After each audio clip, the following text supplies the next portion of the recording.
All right, we back. I'm gonna keep it 3,000. I have no idea what we're talking about. You remember? Yes, I started doing music. All right, yeah. You were talking about the Fruity Loops and downloading and how you got into it, and whatnot. All right. Yeah. I had my partner put it on my computer for me, but you know what I'm saying.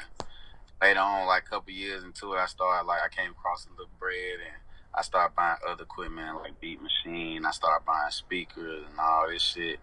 Then I had bought a little, you know what I'm saying, better computer, and then I just set that shit up myself and goddamn just start cooking up shit. The rest is really just history. You know what I'm saying?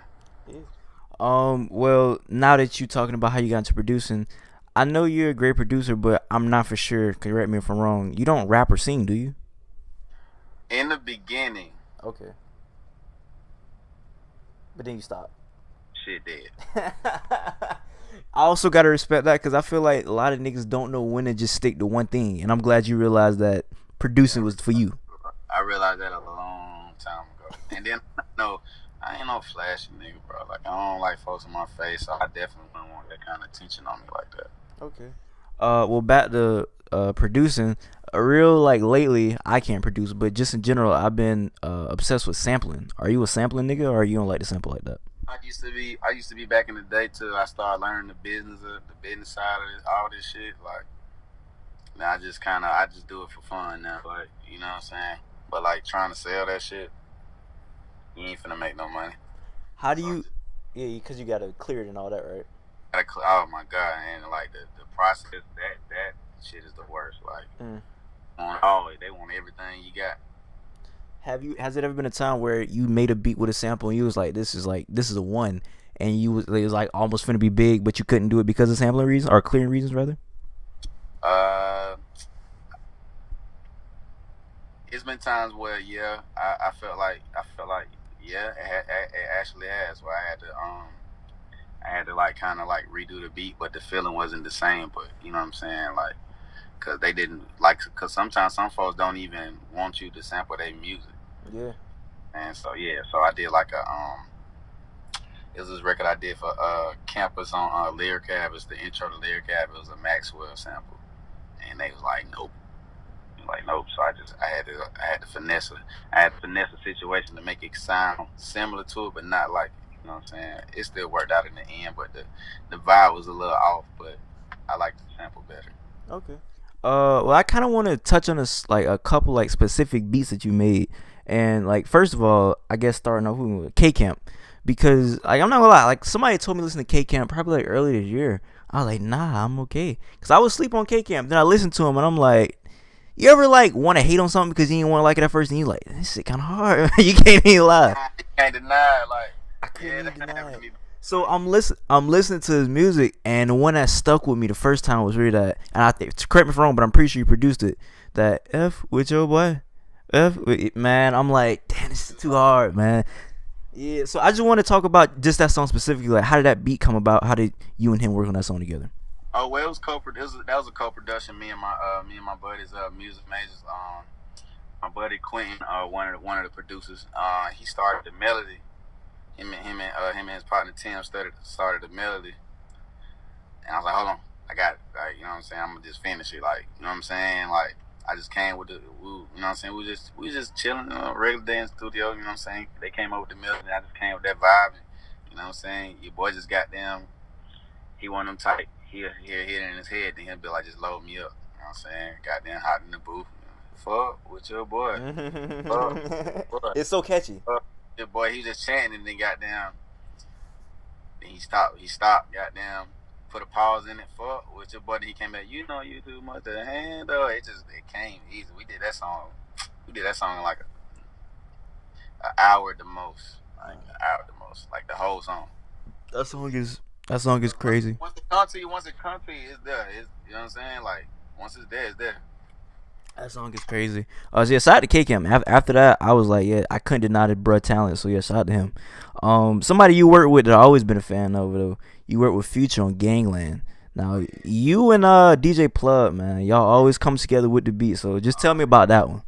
Yeah, we be coming with some flavor. First, I'll shout out my nigga Plug. Like that shit crazy. Like we met each other on some humbug. Like we slick had a similar sound. Like before we even knew each other. That's how we clicked so hard. But that particular sound, like that was just us being goofy as hell in the studio, like just trying new shit. You know what I'm saying? Mm-hmm.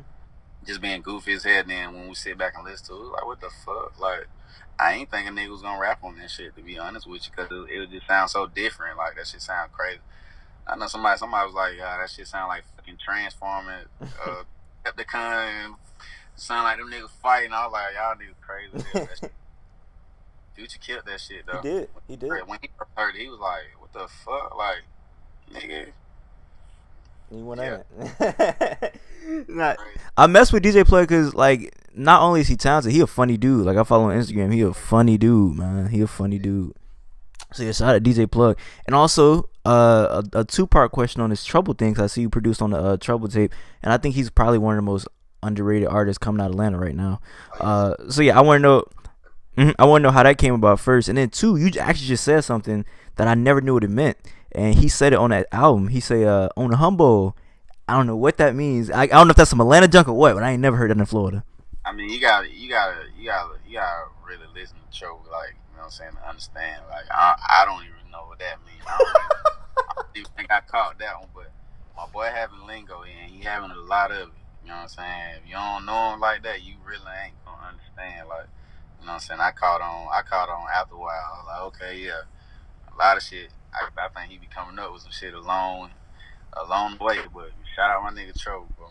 My boy going crazy though. Yeah, he like a young uncle. Like if you listen to music, he be preaching like knowledge and wisdom. You like, damn, I ain't he like a young uncle. Shout out Duct Tape. Yeah, shout out all them.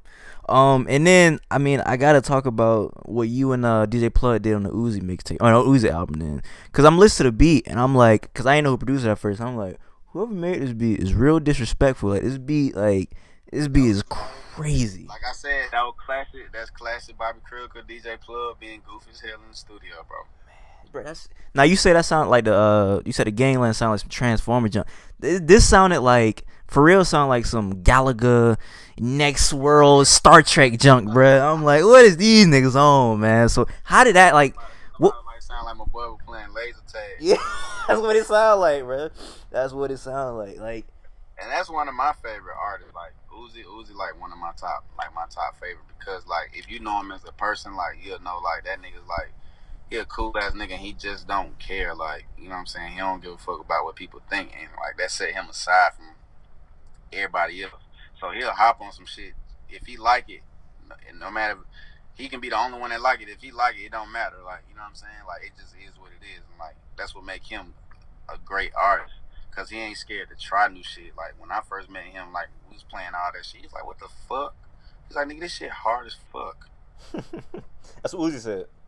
Right? Yeah. He's like, "This shit hard as fuck, nigga." Like, he's like, "This shit going on my album. I promise you." I said, "Bet." That's crazy. And that beat is ridiculous. And the album just went number one on Billboard charts a couple of days ago. That's your first number one. Mm-hmm. Congratulations, bro. Congratulations. Yeah, that's crazy. Last question for me, then we get into these fan questions. Like I was saying earlier, I know like producers more in the background versus the artist. So I'm pretty sure you done seen like some funny or crazy stories. Not an interview like Slade the Monster, Lala Duff, and they done told me like crazy stories and how we Young Thug, Gucci and stuff. So any funny or crazy stories that you don't witness with artists or fellow producers or something like that you could tell? Okay, first off, I done seen the funniest shit. It was recent too. I was in a session with Uzi and like I don't know, he just had these spurts where he just like, I don't know, want to be bad or some shit like that. But it was one of his partners though. I seen him, like his partner was just chilling, you know what I'm saying, on the laptop and shit like that. I'm going through beats. I turn around, like Uzi like sat next to this nigga and like just tied his shoes like together like real tight, right? I don't know why. It was funny as fuck. I'm looking at Cannon like, Cannon's like, "Hey man, they let him do it." I guess bro was trying to goddamn untie his shoelaces, but like Uzi was fucking with him, like pushing him, like, you know what I'm saying, fucking with him, like that shit was funny as fuck. Then next thing you know, like Uzi just burnt the shoelaces off where he tied them real tight, just burnt the shoelaces off. I was like, what the fuck? Like that shit was funny as hell. And then he like the box. Yeah, I seen that. Yeah, he got this thing where he want to box people all the time. That shit just funny. Like Uzi just that nigga so animated, bro. Like it's funny. Have you boxed Uzi yet? Nah. I wouldn't do none of that. Nah. I'm a little older, so I don't, you know what I mean. Like, he like 23. I'm up there. I'm gonna be 29 Friday. Hey, when you say you're doing it for 10 years, I'm like, I thought you were about 21 or something, man. So that kind of threw me off guard. Nah. I just look young because I don't be doing all them damn Drugs. Yeah. Yeah, I understand. Hey man, let's get into these fan questions real quick and we'll get out of there, man. Alright, for sure. Let me see. First fan question comes from Off-Season BTC. He says, what was his thought process, or what is his thought process when working for for producing for Lil Uzi? I mean, he's very like open-minded and creative. So like, the first thing I wanted, and I know his flow. So the first thing I want to do is just put some crazy ass shit on him. So I'm gonna do like a crazy ass melody, like off rip, like you know what I'm saying. I already know what he like. He like that. He like that up tempo bounce, like you know what I'm saying. That like that up tempo shit, like, and he got some bounce to it. And I already know he gonna hop straight in the booth, like you know what I'm saying, just go crazy. Mm-hmm. You know. I like doing that weird shit when it comes to him, like, cause he ain't scared to tackle that shit, like. He gonna do anything. He gonna do anything, but that shit gonna turn out crazy. Like I'm talking about crazy. Has there been somebody that you worked when you was like, it's kind of hard to make a beat for them because it's kind of hard to please them? I mean, it been a couple times like where I've been in that situation, but it just like the vibe ain't. I might have. It's been times like I might. You know how you might go into a session and you so familiar with their music, you bring those type beats, and then when you come into a session, they want something totally different. It's like, damn, I done made like 30 beats of this stuff. So shit, like the vibe just don't be there at that time. You know what I'm saying? So you going there with a whole bunch of, let's say, Uzi type beats, but he don't want no Uzi type beats. He wants something else. Yep. I see what you're saying. Let me see. Last fan question actually comes from Young NATO. He says, Bobby Kritical, I'm a big fan, always has been. But I have a random question. Who's your favorite porn star? If this was 10 years ago when I was deep in the porn, it'd have been Cherokee the ass. She's probably ancient now. She's still doing her thing. She's out here. She's out here doing her works. Goddamn. Have you met any of them, like, since you've been in the industry? Because I know they love rap. No, I haven't met like A-list porn stars, but like, you know, when you go to Cali, you meet some anybody. I have met yes I did. I met Maya G one time. Yeah, I met Maya G one time. I didn't know who she was because she had, you know what I'm saying, she a little older now. Yeah. But I met her before. Okay. I met her at a party, just on some humbug shit. It wasn't nothing like, you know what I'm saying, crazy shit. Yeah. Niggas killing and shit. Have you ever been starstruck by anybody? Like, you seen somebody like, damn, is that really them? I'm trying to think who I did that with. It wasn't. If I'm ever starstruck, it's not because of a new artist. It's like a legendary artist. Yeah. Like, okay, I didn't meet her, but we was in the same area. Like, I was at an award show. I seen Patti LaBelle. Like, nigga, the fuck, like, nigga, it's Patti LaBelle. She legendary as fuck. Like, if I ever meet like a Stevie Wonder or Pharrell, if I met Pharrell, I'd go crazy. Like, I'm starstruck by producers more so artists, because like these are people you look up to your whole life, and then they in the same areas. Like, you know what I'm saying? Like, that shit be crazy. Like, because it's like you look up to somebody your whole life, and then you right there in the room with them, and they like talking to you and interacting with you and shit like that. That shit fire.